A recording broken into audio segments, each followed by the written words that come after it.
Will India join US President Joe Biden's infrastructure plan to counter Chinese President Xi Jinping's ambitious Belt and Road Initiative, BRI? US President Joe Biden's suggestion to British Prime Minister Boris Johnson last week that democratic countries should have an infrastructure plan to rival China's BRI has sparked a debate on India's dilemma on the issue.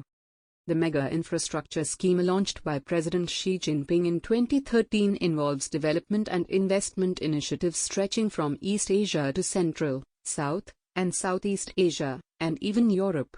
Considered China's most ambitious foreign policy undertaking in modern times, the BRI continues to lure more and more countries within its fold. The latest numbers are at a staggering 139. BRI has already been set into motion with billions already spent by Chinese banks in building roads, power plants, ports, railways, 5G networks, fiber optic cables, among other critical infrastructure in a host of countries. China's strong economy continues to fund and support the initiative in multiple countries, and with little impact of the pandemic compared to other countries' economies, BRI is getting extremely successful with its developmental commitments to the partner countries.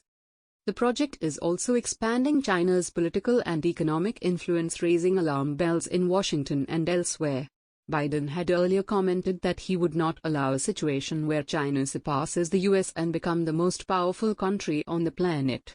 Right from the day he was sworn in as president, he has pledged to create investments and work with its partners to stop China in its tracks. Biden committed to unveiling a multi-trillion-dollar plan to overhaul US infrastructure, which he said would encourage increased US investment in promising new technologies, such as quantum computing, artificial intelligence, and biotechnology. The Great Indian Dilemma. However, the country which would be most affected by China's ambitious infrastructure project is India, which lies next door to the communist-ruled country. With more and more countries signing deals with China to participate in Belt and Road projects like railways, ports, highways, and other infrastructure, India finds itself in a precarious position and would likely lose its influence over the Central and South Asian nations. If the Refinitiv database report is to be believed, more than 2,600 projects at a cost of $3.7 trillion were linked to BRI as of mid-last year.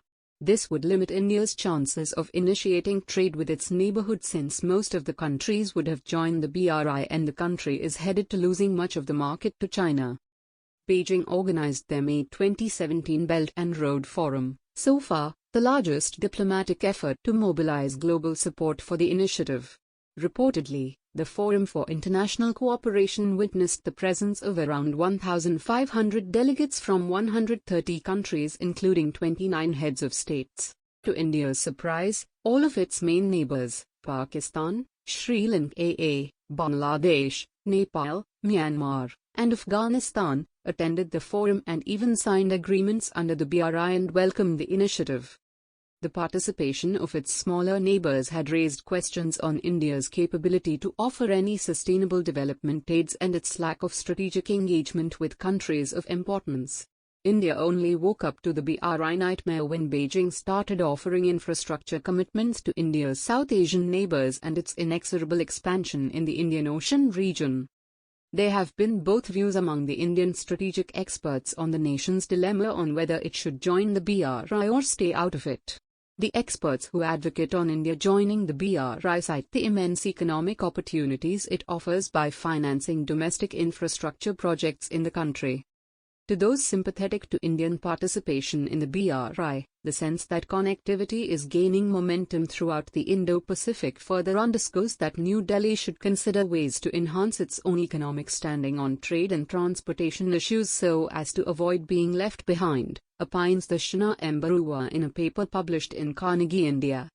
However, the concerns against the BRI were too strong to be ignored by the policymakers in India, especially about the CPEC, China-Pakistan Economic Corridor, running through the Pakistan-controlled Kashmir, which India claims to be its part. The corridor runs through the disputed region, which violates India's territorial sovereignty in the region, and as such, India cannot be expected to turn a blind eye to its core concerns and joins hands with China, say the experts. India also fears the BRI may not uphold the international standards and norms and flout rules in favor of the powerful communist nation. In 2017, while responding to a query on participation in the BRI forum, India had said, "No country can accept a project that ignores its core concerns on sovereignty and territorial integrity.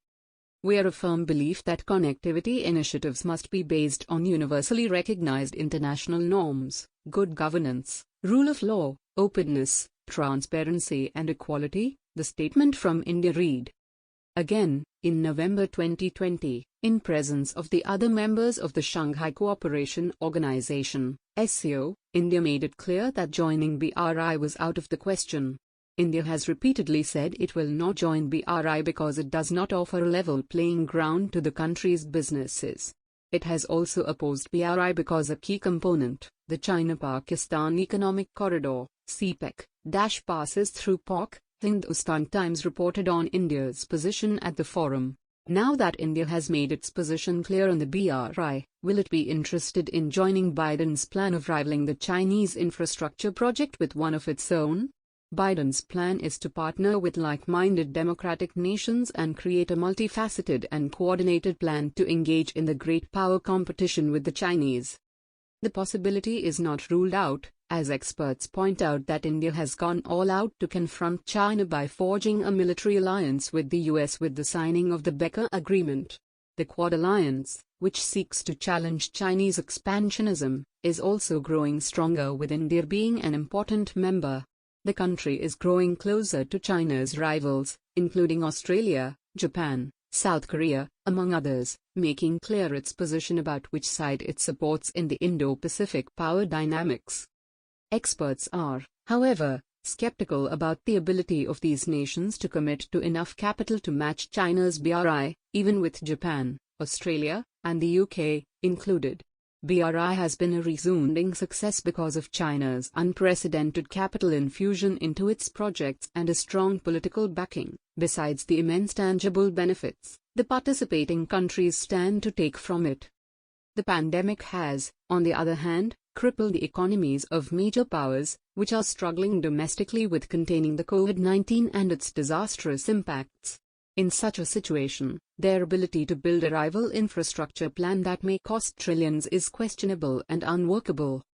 The anti-China front will, therefore, be unable to conceive a reasonable strategy to challenge the BRI and its expanding reach across the Eurasian region and beyond, for now.